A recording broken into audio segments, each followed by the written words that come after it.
अचानक आपके पास एक अननोन नंबर से व्हाट्सएप पे कॉल आता है। उसके ऊपर पुलिस ऑफिसर की पिक्चर लगी है।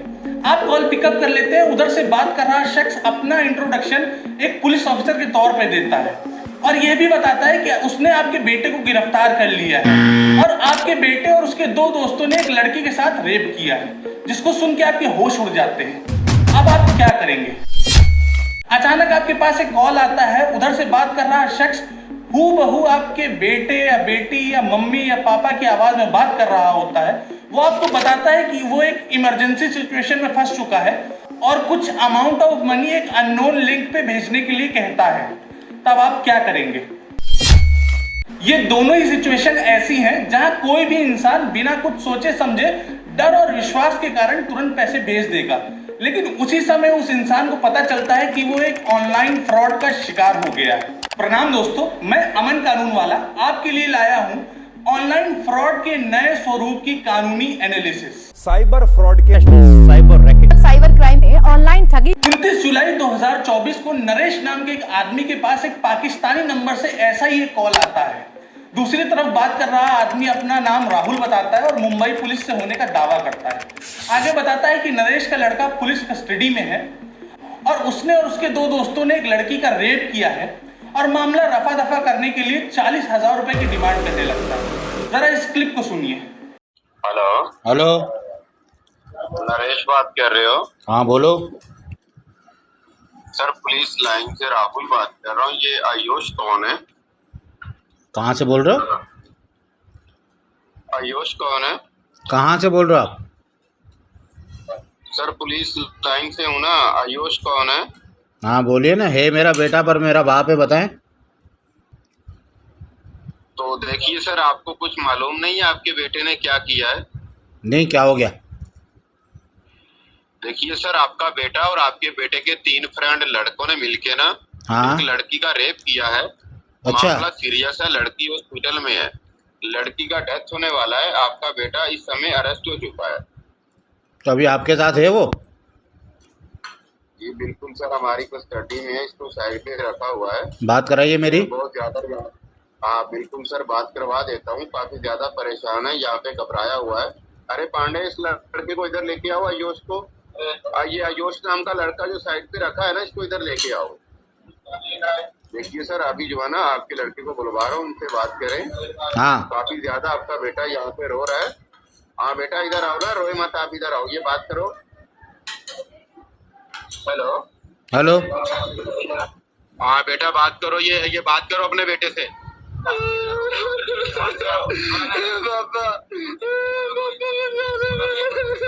क्या हो गया? बेटा इसको साइड पे कर दो। अच्छा, क्या करना है छुड़वाने के लिए वो बताओ। अरे आपको बोल रहा हूँ ना, खर्चा पानी चाय पानी लगा दे। क्यों अपने बेटे का कैरियर खराब कर रहे हो सर आप? क्या भेजना है? ये 4 ऑफिसर, आप कितना भेजेंगे आप खुद देख ले। आप बता दो। सर आप गूगल पे फोन पे क्या यूज करते हैं? सब है मेरे पास। तो आपको मैं फोन पे नंबर दे रहा हूँ, अपना गूगल पे फोन पे ऑन करें। नहीं, आप वो तो बताएं कितना भेजना है, तो मैं वैसी व्यवस्था तो देखूं। 4 ऑफिसर है ना, एक ऑफिसर का 10,000 है। आपने 40,000 देना है। जुलाई 2024 अंकित पारिक नाम के एक आदमी के पास एक वीडियो कॉल आता है। दूसरी तरफ बात कर रहा शख्स अपने आप को कस्टम ऑफिसर बताता है। आगे बताता है कि दिल्ली से कंबोडिया एक इलीगल पार्सल शिप हो रहा था, जिसमें कई तरीके के ड्रग्स और सिम कार्ड मिले हैं और आपके नाम से ही ये पार्सल जा रहा था कंबोडिया। अब कस्टम ने इसे सीज कर लिया है और आपके नाम अब FIR होगी। आपको दिल्ली आना पड़ेगा। उसके बाद थोड़ी बातचीत के बाद FIR से नाम हटाने के लिए पैसे डिमांड करने लगा। ये जो पार्सल है वो 30 जुलाई को दिल्ली से कंबोडिया के लिए भेजा गया था। किसने भेजा? कस्टम चेक पॉइंट पर किसने भेजा? सेंडर में आपका नाम, नंबर, आधार ID है। मीन्स आप ही ने भेजा इसे।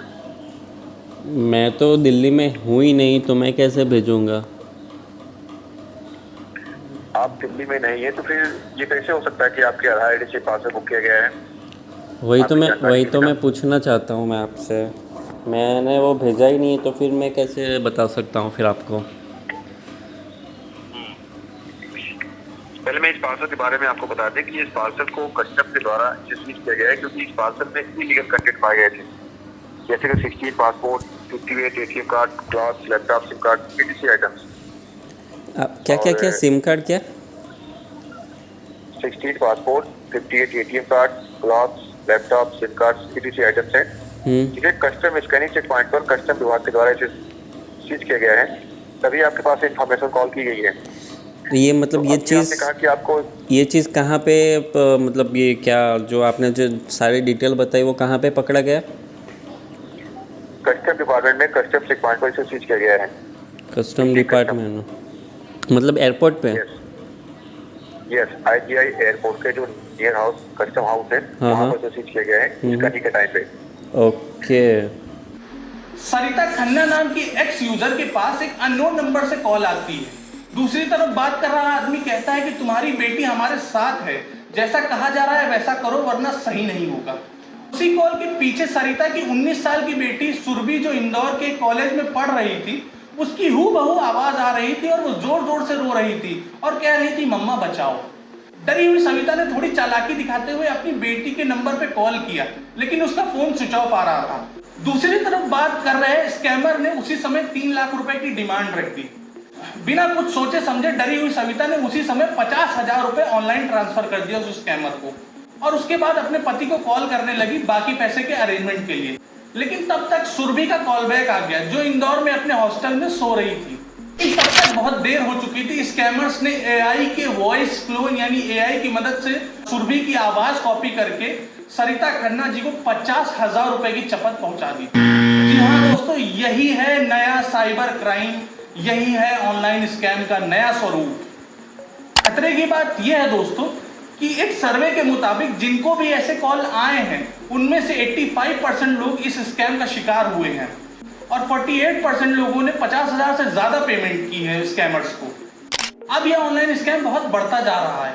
बिजनेस स्टैंडर्ड के एक आर्टिकल के मुताबिक जहां 2019 में केवल 26,000 के आसपास कंप्लेंट्स आई थी साइबर फ्रॉड की, वहीं 2020 में ये बढ़कर 4.5 लाख हो गई हैं और 2024 में तो हद ही पार हो गई।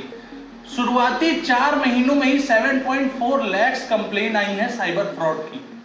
इसके पीछे का रीजन चलिए दोस्तों जानते हैं।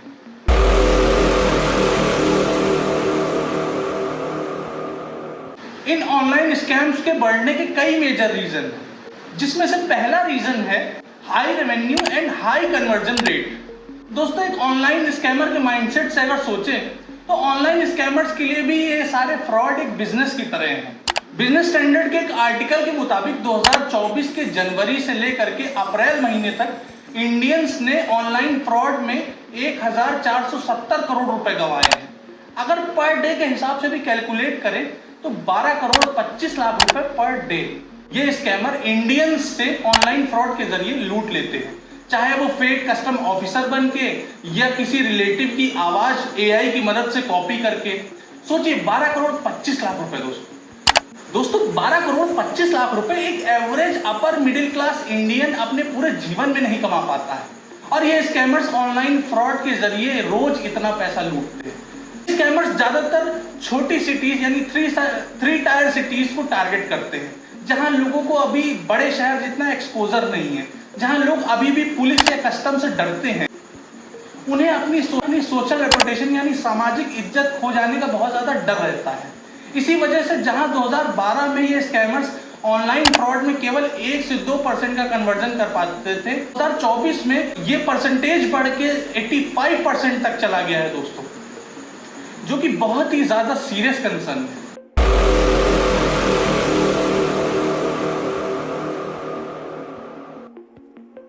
दोस्तों तो दूसरा रीजन है रेवोल्यूशन ऑफ आर्टिफिशियल इंटेलिजेंस, जो बहुत बड़ा रीजन है ऑनलाइन फ्रॉड बढ़ने का। AI की मदद से किसी भी इंसान के रिलेटिव बेटा हो या बेटी हो या माँ हो या बाप हो, उसकी आवाज हूबहू कॉपी करके ऑनलाइन फ्रॉड को अंजाम दे सकते हैं स्कैमर्स। आर्टिफिशियल इंटेलिजेंस की लिमिट्स ना तय होने का हमें ये नुकसान उठाना पड़ता है, जहां एक मेजर रिस्क ये भी है कि आर्टिफिशियल इंटेलिजेंस के रेवोल्यूशन से जिन लोगों ने अपनी जॉब गंवाई है, कहीं वही AI की मदद से फ्रॉड ना करने लग जाए, क्योंकि फाइनेंशियल बर्डन तो हर एक वर्किंग प्रोफेशनल पे होता है दोस्तों। क्योंकि एक बात तो सच है कि अगर AI मर्ज है तो AI दवा भी है।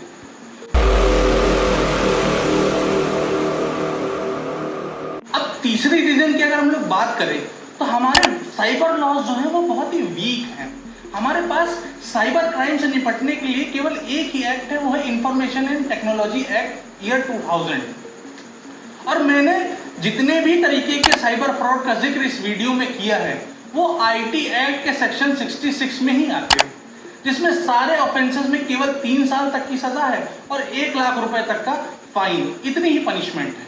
कम सजा होने के कारण स्कैमर्स के हौसले और बुलंद होते हैं। और अब यह सही समय आ गया है कि जब सरकार को इंडिया के साइबर लॉज को और मजबूत करना चाहिए।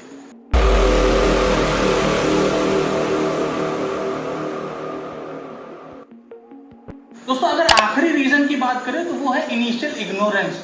जैसे फिल्मों में कहते हैं कि पुलिस हमेशा अपराध के बाद आती है, यानी क्राइम के बाद पहुंचती है, वैसे ही 1930 साइबर हेल्पलाइन नंबर पर आपकी कंप्लेंट तभी दर्ज होगी जब आपका कोई फाइनेंशियल लॉस हो चुका होगा या आपकी कोई आइडेंटिटी थेफ्ट हो चुकी होगी।